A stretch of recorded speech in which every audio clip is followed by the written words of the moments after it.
The moment Lucas Merritt walked into the Harborview Grand to sign the acquisition papers, he stopped breathing. He had been inside this hotel 100 times. He knew every marble column in the lobby, every chandelier above the staircase, every curve of the front desk. He had closed 3 deals in the private dining room on the 2nd floor. He had shaken hands with the general manager on 4 separate occasions. He knew this building the way a man knows a place he's paid good money to control, but he did not know the woman on her knees near the east corridor, scrubbing the baseboard with a small yellow brush. Not at first. She had her hair pulled back tight. She was wearing a gray uniform that was 2 sizes too large, the kind hotels order in bulk and distribute without any thought to fit. Her shoulders were hunched, her head down. She moved the brush in slow, deliberate strokes, the kind of motion that comes from doing the same thing for so many hours that the body takes over and the mind goes somewhere else entirely. Lucas was halfway to the elevator when something made him slow down. He told himself it was nothing, a trick of the light. He had not slept more than 4 hours in 3 days, and sleep deprivation had a way of making a man see things that weren't there.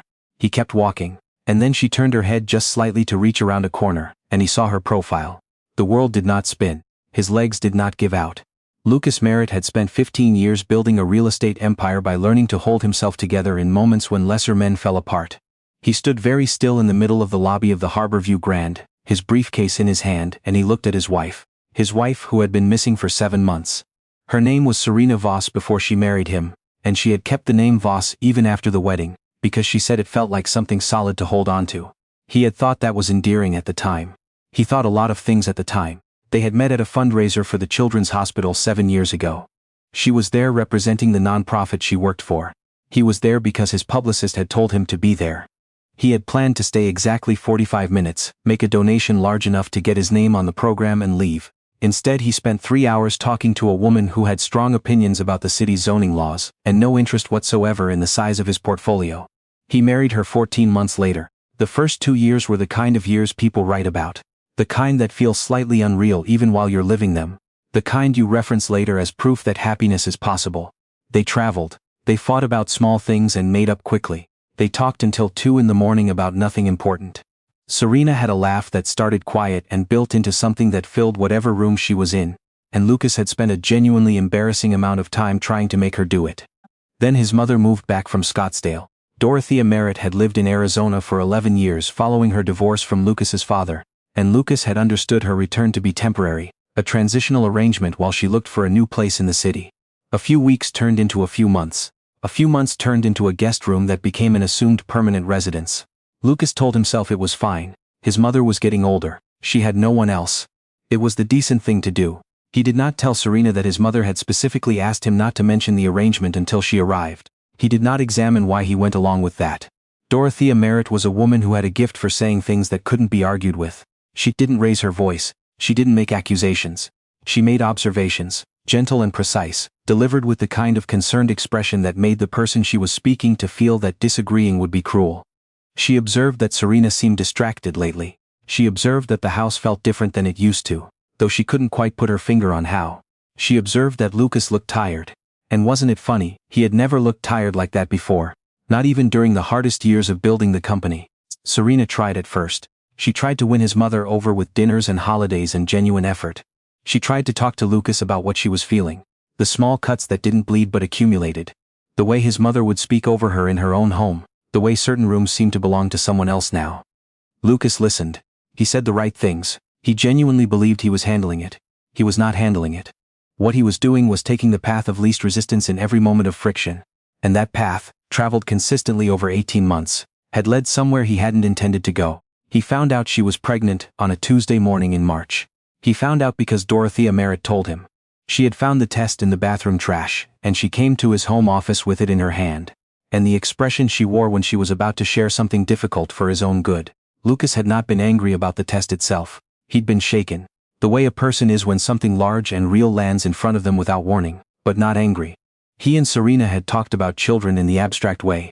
Couples talk about things they want but haven't gotten around to planning yet. What came next he had gone over 1,000 times in the months since. His mother had sat down across from him and said, in a voice that was quiet and even, that she was concerned. That Serena had always seemed to her like a woman who was not entirely settled. That bringing a child into an uncertain situation was something to think carefully about. That of course she supported him whatever he decided, but she would feel terrible if she hadn't said anything. Lucas had said very little. He had sat in his office for a long time after his mother left. He told himself he was processing. He told himself he needed space to think.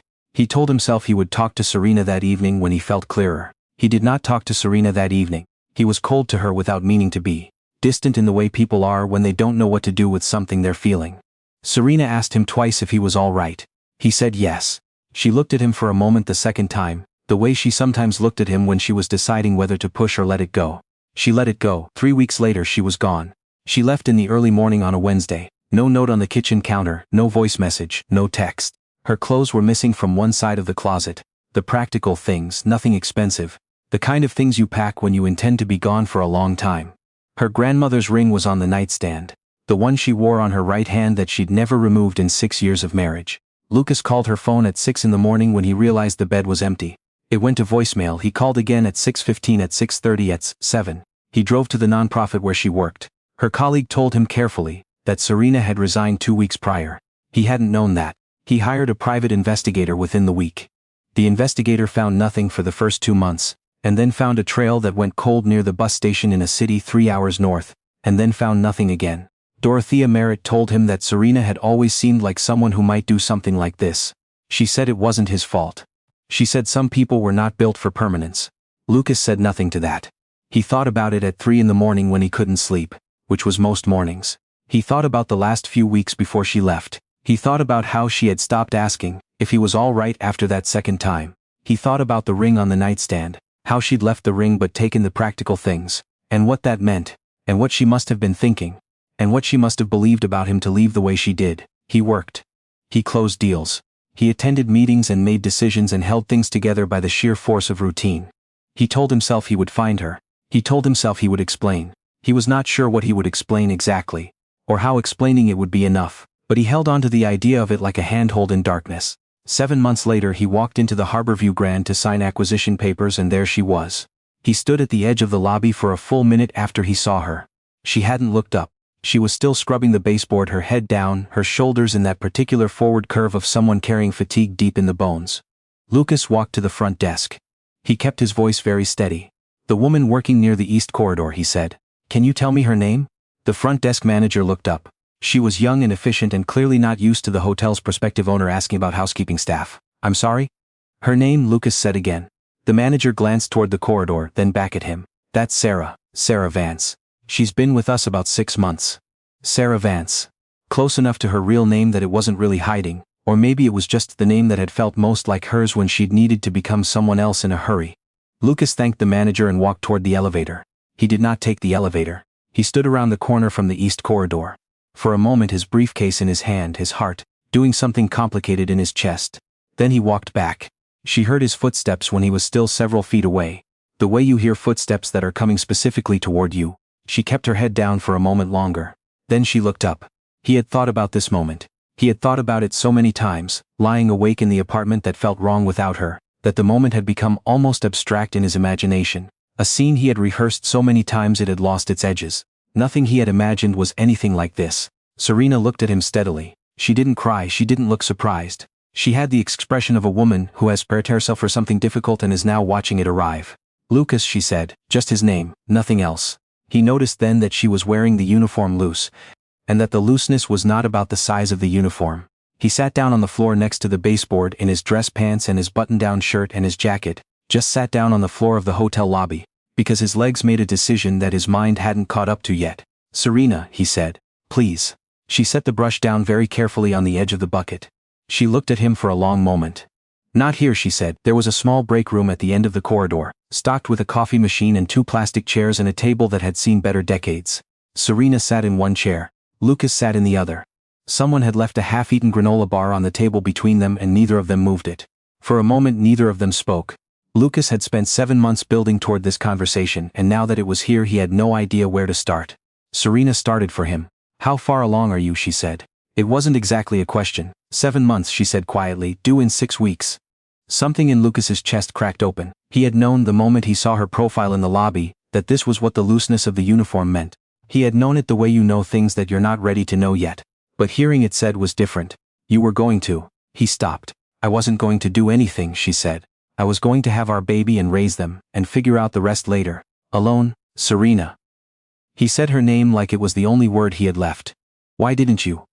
She looked at him directly. There was no bitterness in her face, which was somehow worse than bitterness would have been.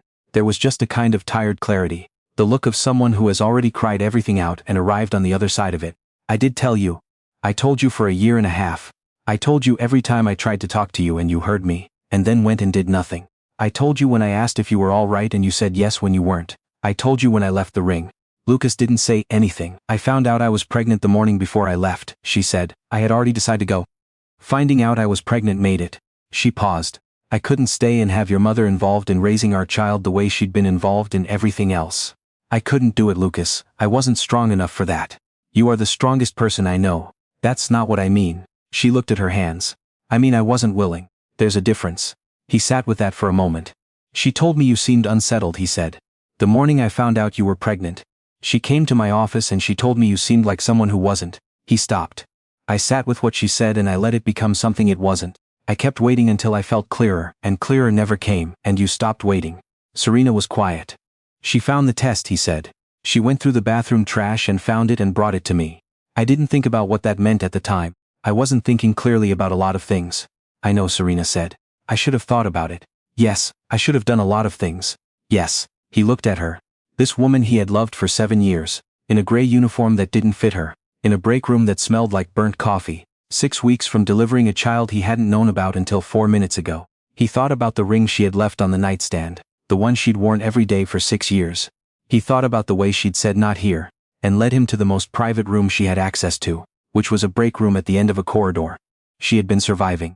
She had been doing what she needed to do to survive, alone, and she had done it without self-pity and without drama, and he had spent 7 months looking for her and feeling sorry for himself while she scrubbed baseboards in an oversized uniform. Tell me what to do, he said. She looked at him. I mean it, he said.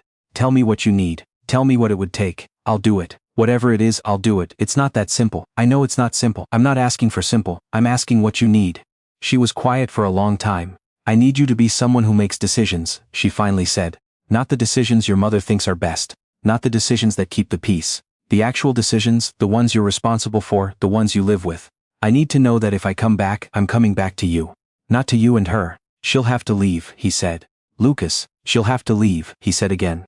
That's not a negotiation point. I should have set that boundary 2 years ago. I didn't. That's on me. He looked at the table, then back at her. I've been thinking about what I did wrong for 7 months. I've had nothing else to do. I know where I failed. I'm not asking you to take it on faith that I'll be different. I'm asking for the chance to show you. Serena looked at him for a long moment. There's a lot of ground to make up, she said. I know, this isn't going to be easy. I know, and we have 6 weeks. Then we should probably stop sitting in this break room, he said. Something crossed her face then. Not the full laugh, the one that built and filled a room. Just the beginning of it, the small quiet start of it before she caught herself. But it was there, he had seen it. He reached across the table. He didn't take her hand. He just set his hand on the table, open. She looked at it, she looked at him. Then she put her hand in his. Lucas called his attorney from the parking lot of the Harborview Grand, while Serena sat in the passenger seat of his car and looked out the window at nothing in particular. He made 3 calls after that.